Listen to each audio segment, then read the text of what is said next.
Vinayak Nimbalwar 19 February 1630 रोजी आपल्या महाराष्ट्रामध्ये सिंह जन्मला.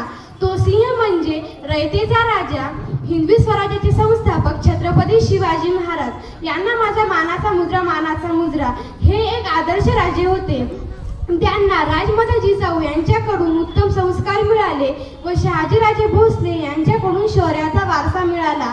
त्यांनी आपल्या मातेचे स्वप्न सत्यात उतरवले. वयाच्या केवळ 15व्या वर्षी त्यांनी स्वराज्य स्थापनेची प्रतिज्ञा केली. ते एक कल्याणकारी राजे होते. त्यांना जीवाला जीव देणारे मावळे बाजीप्रभू देशपांडे, तानाजी मालुसरे, जीवा महाला, मुरारबाजी असे त्यांनी मावळे तयार केले. त्यांनी शक्तीपेक्षा युक्तीचा वापर केला. त्यांनी अनेक शत्रूंचा पराभव केला. त्यांनी नेहमी स्त्रियांचा आदर केला. ते जरी आता या जगात नसले तरी त्यांचे कार्य आणि विचार हे वंदनीय आहेत. एवढे बोलून मी माझे 2 शब्द